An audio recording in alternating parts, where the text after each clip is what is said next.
இப்ப நம்ம முன்னாடி பேசின மாதிரி இப்ப நாங்கலாம் சினிமா பார்த்து வளர்ந்தோங்க கரெக்டா சினிமால காட்டுறது முன்னாடி அவங்க கிட்ட கொடுங்க சென்ட்ரா பானி போய் சென்ட்ரல் தள்ளுது பாத்து ஒன்றா ஆகாது என்னை பற்றி நீ கவலை விடும் உன்னை பற்றி மட்டும் யோசி புரியுதுங்களா காலம் இங்கே ஓத இங்கே ஓதிங்க 2 காலம் ஓகே இரு புடி பிடிச்சிக்கிட்டேன் இதான் லிமிட்டடு துடுப்பு இது கீழே போகக்கூடாது இது மேலே வரணும் ஓகே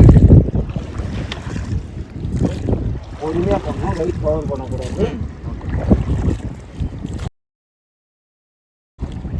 சார் இப்போ இது உட்காருங்களா இது எவ்வளோ சார் ஆழம் இருக்கும் 20 அடி 20 அடி தான் ஆழம் அது ஆமாம் கொஞ்சம் லைட்டாக தெரியுது பண்ணு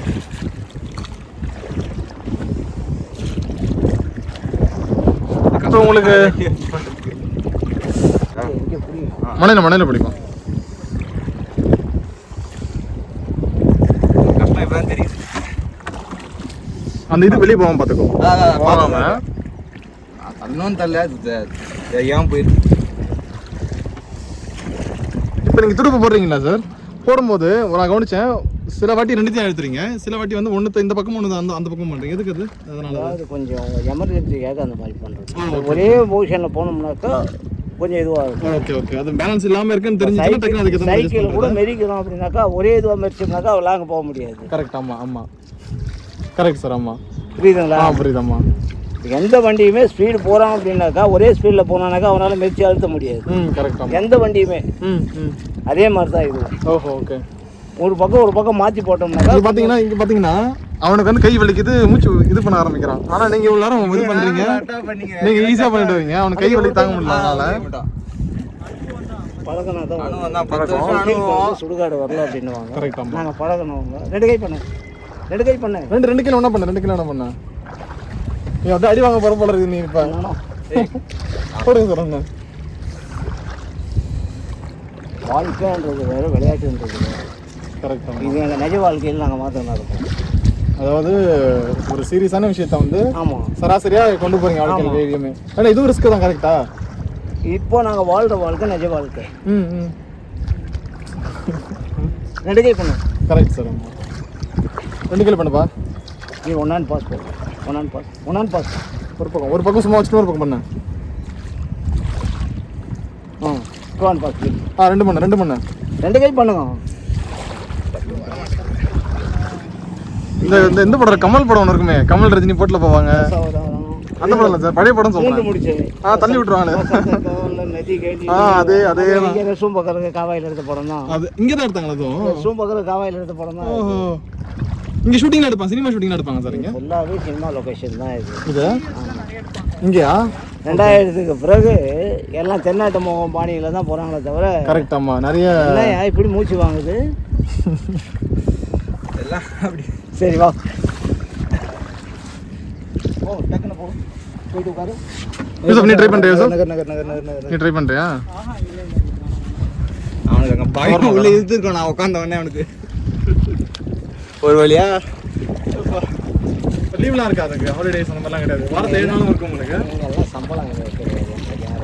சம்பளம் கிடையாதுங்களா அந்த பில்லு அதனால தான் வந்து ஓட்டுநருக்குன்ட்டு 65 ரூபான்னு போடுறாங்க அவங்களுக்கு அதுதான் அந்த பேப்பர் நீ கிழிச்சு அந்த எத்தனை பேப்பர் நீ கொடுக்கறது தான் உங்களுக்கு இது ஏன் சம்பளம் இல்லை அது புரியல எனக்கு அதாவது நாங்கள் 50 பேர் இங்கே ஒர்க் பண்ணுறோம் ஓகே வாரத்தில் 2 நாள் வருமானம் வருது மற்ற நாளில் வருமானம் வரலாமே கவர்மெண்ட்டு ஓட்டினா கூலி இல்லைன்னா காலி சவாரிக்கு காசு ஆனால் இது கொஞ்சம் ஆபத்து தானே இது வாழ்வாதாரத்துக்கு அது பிரச்சனை தான் ஆனால் நீங்கள் இன்னமும் கடலுக்கு போயிட்டு தான் இருக்கீங்க தினமும் நான் நினச்சேன் நீங்கள் ஓகே நான் என்ன நினச்சேன்னா நீங்கள் கடலில் பண்ணிவிட்டு மொத்தமாக இதுக்கு வந்துட்டீங்க அப்படின்னு நினச்சி நான் பேசுகிறேன் கிடையாது அது என் சொந்த தொழில் எப்படி அதை கேன்சல் பண்ண முடியும் கரெக்ட் ஆமாம் ஆனால் சார் சூப்பர் சார் நீங்கள் வயசாகிடுச்சு நல்லா போகிறீங்க வயசோ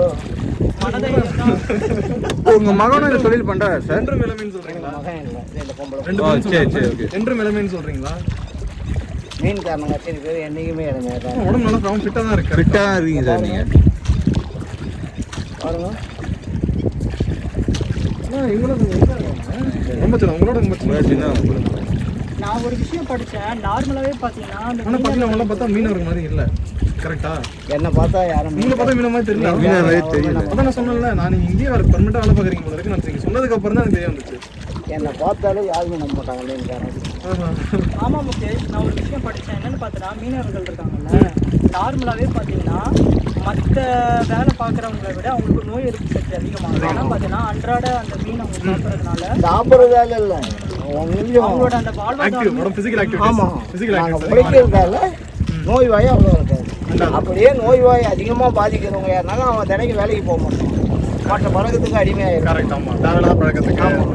இன்னைக்கு இந்த காலத்து பசங்க பார்த்தீங்கன்னா முக்கியமாக நிறைய பேர் தேவையில்லாத பழக்கத்துக்கு அடிமையாக இருக்காங்க. அதுதான் இப்போ ஒரு கேள்வியா, உங்களுக்கு வந்து இந்த துடுப்பு போட்டு வந்து பெஸ்ட்டாக, நீங்கள் ஒரு மீனவராக உங்ககிட்ட இந்த கேள்வி, ஒரு துடுப்பு போட்டு பெஸ்ட்டாக இல்லை மோட்டர் போட்டு பெஸ்ட்டாக? துடுப்பு போட்டு தான் பெஸ்ட்.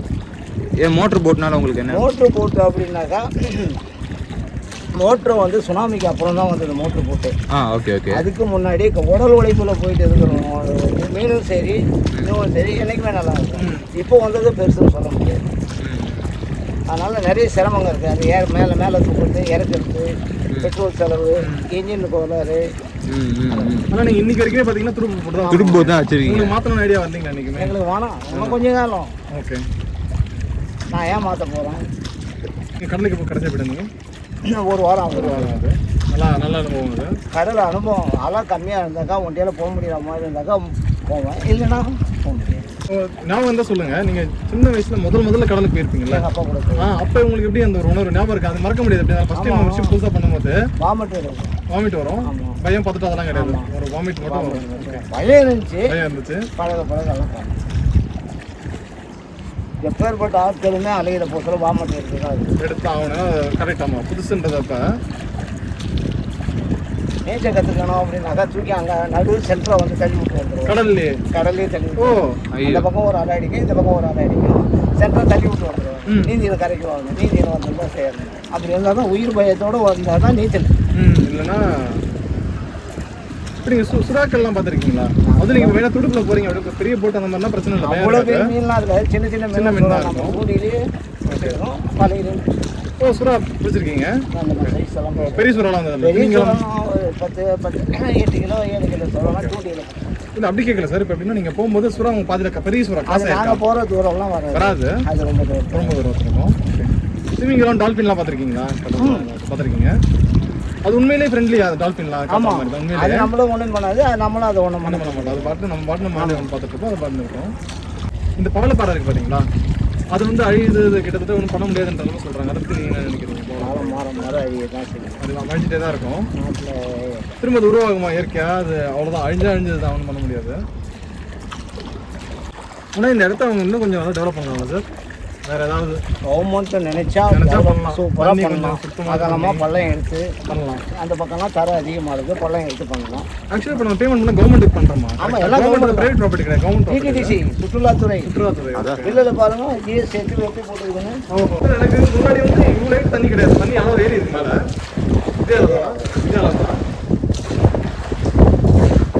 தண்ணி அளவு ஏறாது அப்பெல்லாம் கிடையாது, வாய்ப்பு இருக்கு. அது அசைஞ்சி போனால் தான் தண்ணி அளவு. ஓகே. அது ஓப்பனாக இருக்கிறவங்க தண்ணி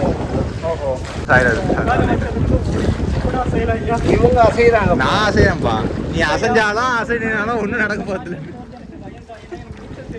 முன்னாடியே சொல்லி அங்கே உருட்டி விட்டு யாருக்கு தெரியாது. ஐயோ, கொஞ்சம் முன்னாடியே சொல்லக்கூடாதான், 3 பேர் அங்கே உருட்டி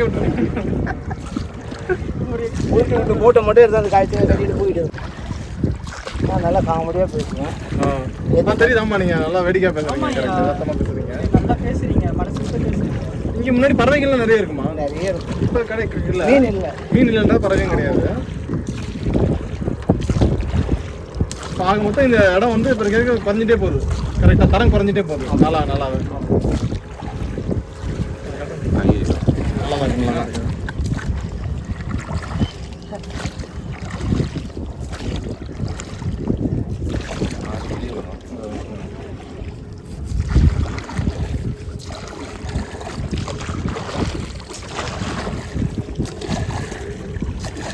இருக்கு. இது பேர் ஆகாய தாமரை தானேங்க? வெங்காய தாமரை. ஓகே. சின்னதாக இருக்கும். நமக்கு எந்த பழமும் இல்லைல்ல. இது இருக்கிற இடத்துல மொத்த தனியாக உறிஞ்சி பிரிக்கிறது இதுவும் கருவேல மரம் தான். உங்களுக்கு இப்போ ஃபேவரட்டான அந்த நடிகர்கள்லாம் இருப்பாங்களா யார் உங்களுக்கு? எம்ஜிஆர் நடிகர் நடிகர் சிவாஜி கணேசன். ஓகே.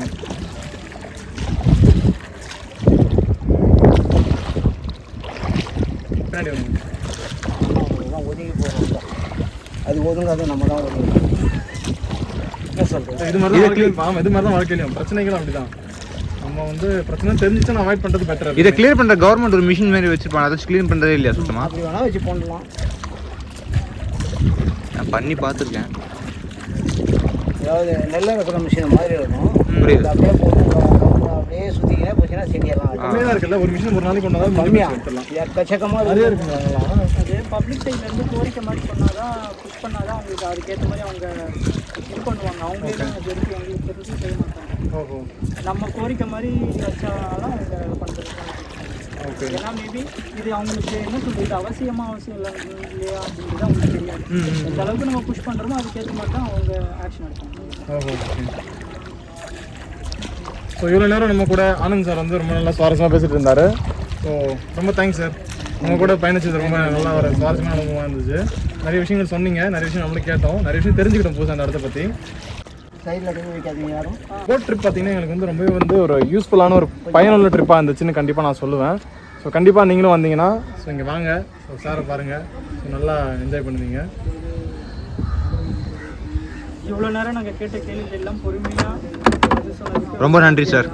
உங்களோட அனுபவத்தை எங்களோட பகிர்ந்ததுக்கு ரொம்ப ரொம்ப நன்றி சார். கட் பண்ணிட்டோம். இன்னும் கொஞ்சம் போட்டு தர மாட்டீங்களா?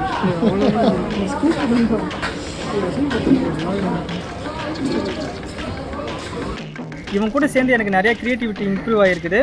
நானே இந்த மாதிரிலாம் இப்படி யோசிப்பானா நானே இந்த மாதிரிலாம் எதிர்பார்க்கல. என்னன்னு தெரியல, இவங்க கூட சேர்றதுனால எனக்கு கொஞ்சம் மூளை வச்சு கம்மியாயிடுச்சு. என் கூட சேர்ந்து இவனுக்கு மூணு வச்சு கம்மியாயிடுச்சு. நான் ஒரு மூணு வச்சு கம்மியானவன். என் கூட சேர்ந்தாலும் இவனுக்கும் மூணு வச்சு கம்மியாயிடுச்சு. இவனுக்கு ரொம்ப கம்மியாயிடுச்சு என் கூட சேர்ந்ததுக்கு அப்புறம். உண்மையை பப்ளிக்ல பட்டு உடைக்கூடாது. இந்த இடத்துல பார்த்தீங்கன்னா நிறைய சின்ன வயசு ஞாபகம் நம்ம ரீக்ரியேட் பண்ணோம். இந்த ஐஸ்கிரீம்லாம் பார்த்தீங்கன்னா சாப்பிட்டு பல வருஷம் ஆச்சு. ஸ்ரீநகரில் கடைசியாக பார்த்தா நீங்கள் இங்கே இது இருந்ததுனால பார்த்தீங்கன்னா இதை ஆர்டர் பண்ணி நாங்கள் வந்து சாப்பிட்டுருக்கோம், வாங்கி சாப்பிட்டுருக்கோம். நல்லா இருக்கு. 2 சாக்லேட் ஒரு வெண்ணிலா சாப்பிட்றவங்களாம் மனுஷனே கிடையாது. வெண்ணிலா சாப்பிட்றாங்க. இப்போ நாங்கள் முக்கியம் சொல்லுவோம். அப்போ நான் கூட சொல்லுவேன் சாக்லேட் சாப்பிட்றோம் மனுஷன் சொல்லிட்டு. அதான் நான் சொல்லுவேன் சொல்லிட்டு அதுக்கப்புறம் நான் என்ன சொல்லிட்டேன். அதான் அதான் சொல்ல போகிறது தெரியும் எனக்கு. ஒவ்வொருத்தனுக்கும் உங்களுக்கு பிடிக்கும்டா. அதான் ஒரு மனுஷன் ஒரு ஃபீலிங் சொல்ல வராது. அவ்வளோதான். எப்போவுமே நான் பார்ப்பேன் வெண்ணிலா இல்லாத பட்சத்தில் பட்டர் ஸ்காட்ச், அப்படி இல்லைன்னா பிஸ்தா. சாப்பாட்டில் என்னடா பிடிக்கல எனக்குலாம் பார்த்தீங்கன்னா வச்சிங்கன்னா சாப்பாட்டில் எல்லாமே பிடிக்கும் எக்ஸப்ட் காரக்குழம்பு. அதுவும் காரக்குழம்பு பார்த்தீங்கன்னா நீ தொட்டுக்க முறுமுறுன்னு ஏதாவது கொடுத்தாங்கன்னா அதையும் சாப்பிடுவேன். கருவாடை பாயசம் பிடிக்குமா? கருவாடு பாயசமா? ஆமாம், இப்போல்லாம் புதுசாக ட்ரெண்ட் பண்ணிட்டு இருக்காங்க, தெரியாதா? ஹேய், அதாவது என்னன்னா எனக்கு கருவாடு சாப்பிட தெரியாது. ஆக்சுவலாக எனக்கு வேஸ்ட் பண்ணுறோம், சாப்பிட தெரியாது. நானும் சாப்பிட தெரியாது, எங்கள் வீட்டில் செய்ய மாட்டாங்க. இப்போ சாப்பிட தெரியாது, செய்வாங்க, பட் எனக்கு சாப்பிட தெரியாது. அது ஏன்னா அது முழுமுழா இருக்கும், வேஸ்ட் பண்ணுறேன். அதாவது இப்போ இருக்கிற சில டேடி லிட்டில் பிரின்சஸ் அவங்களாம் என்ன பண்ணுறாங்கன்னா, சேரக்கூடாத 2 பொருளை சேர்த்து வச்சு ஒரு டிஷ்ஷாக ரெடி பண்ணுறாங்க. அதுதான் நான் கேட்டேன், கருவாட்டு பாயசம் உங்களுக்கு பிடிக்குமாடான்னு. நான் சாப்பிட்டா பிடிக்காம சொல்ல முடியும், எனக்கு தெரியாது. கருவாட்டு பாயசம், ரோஸ் மில்க் பிரியாணி, அதெல்லாம் புதுசாக சொல்கிறாங்க. எனக்கு ஐடியா இல்லை. நான் பற்றி அதெல்லாம் சாப்பிட்டா கலெக்ஷன் தான் ஓடணும் பாத்ரூமுக்கு. கேட்டால் கிரியேட்டிவிட்டின்றாங்க. ஸோ இப்போ பார்த்தீங்கன்னா ஃபோட்டோஸ் முடிச்சுட்டு அடுத்து என்ன பார்க்கலாம் அப்படின்னு யோசிச்சுட்டு இருக்கோம். ஏன்னா வந்து மைண்ட் எதுவுமே இல்லை. மைண்ட் இருந்தது 3 விஷயம், அந்த 3 விஷயத்தையும் பார்த்தாச்சு காலையிலேருந்து. ஸோ அடுத்து என்ன பண்ணலாம் அப்படின்னு வந்து ஒரு தாட் ப்ராசஸ் போயிட்டுருக்கோம், யோசிச்சுட்ருக்கோம். ஆனால் சொன்னேன், நீ ஏதோ ஒன்று சொன்னடா. மறந்துட்டேன். கோவில் தான் சொன்னேன். கோவில்லாம் கிடையாது, நீ இப்போ சொன்னது குரோக்கடைல் பார்க்கல கோவில் சொன்னேன். என்ன சொன்னேன்? டக்குனு ஷேக் உனக்கு ஞாபகம் இருக்கா? எனக்கு போட்டோஸ் போகிறதுக்கு முன்னாடி போகணும்னு சொன்னேன். எது போட்டோஸ் போகிறதுக்கு முன்னாடி எதோ சொன்னேன் மச்சான். நீ எதுவும் சொல்லடா. எனக்கு தெரிஞ்ச பெஸ்ட் என்னன்னா ஷோலிங்கில் ஒரு இஸ்கான் கோயில் இருக்குது, அங்கே போகணும். இஸ்கான்னா வந்து இன்டர்நேஷ்னல் கிருஷ்ணா கான்சியஸ்னஸ்ன்னு சொல்லுவாங்க. ஹரே கிருஷ்ணா மூமெண்ட் தெரியுமா? பார்த்துக்கே உலகம் முழுக்க இருப்பாங்க. இப்போ தெரியா? ரொம்ப தூரமாச்சுடா.